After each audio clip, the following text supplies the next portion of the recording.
ഭഗവാന്റെ പാദങ്ങളിൽ ശരണം പ്രാപിച്ചവർക്ക് വജ്രപഞ്ചരം പോലെ രക്ഷ നൽകുന്നതാണ് ആളാണ് ഭഗവാൻ. വജ്രപഞ്ചരം എന്ന് പറഞ്ഞാൽ വജ്രം കൊണ്ട് നിർമ്മിച്ച ഒരു കൂട്. വജ്രം പോലെ ഒരു രക്ഷാസ്ഥാനം വേറെ ഇല്ല എന്നാണ് പറയണത്.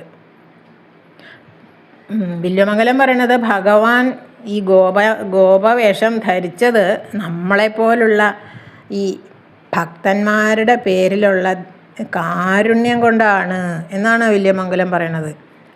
അപ്പോൾ ഈ ശരണാഗത വത്സലനായ ഈ ഭഗവാന്റെ വജ്രപഞ്ചരവും കരുണയോടെയുള്ള ഗോപവേഷവും ഒക്കെ ധരിച്ചവനായ ആ ഭഗവാന്റെ ലീലാവിലാസങ്ങൾ നമ്മെ രക്ഷിക്കാനുള്ളപ്പോൾ നാം പിന്നെ എന്തിനാണ് മറ്റൊരഭയസ്ഥാനം അന്വേഷിച്ച് പോകുന്നത്? വേറെ എവിടെയും നമുക്കിനി പോവേണ്ട ആവശ്യമില്ല.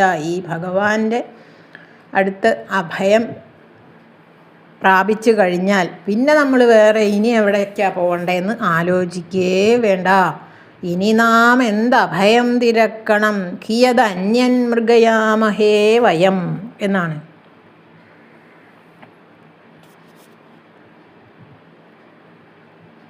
അടുത്ത ശ്ലോകം ഉപജാതി എന്ന വൃത്തം.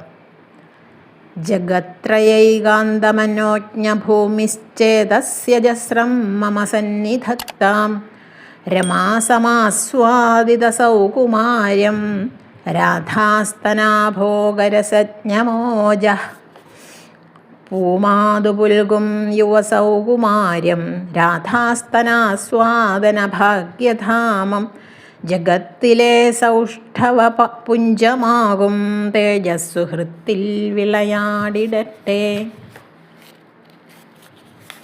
3 ലോകങ്ങളിലുമുള്ള സൗന്ദര്യ സമ്പത്ത് എല്ലാം കൂടി ഒന്നിച്ചു ചേർന്നൊരു മൂർത്തിയാണ് ഈ ഭഗവാൻ എന്നാണ് പറയുന്നത്. ആ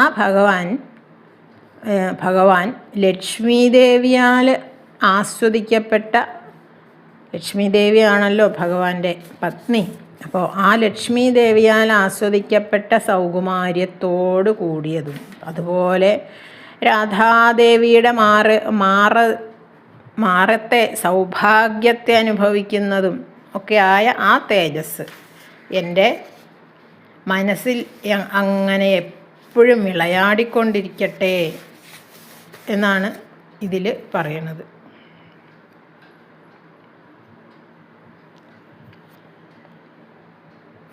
ശ്രീകൃഷ്ണൻ എൻ്റെ മനസ്സിൽ അങ്ങനെ എന്നും തെളിഞ്ഞ് വിളങ്ങണേന്നർത്ഥം.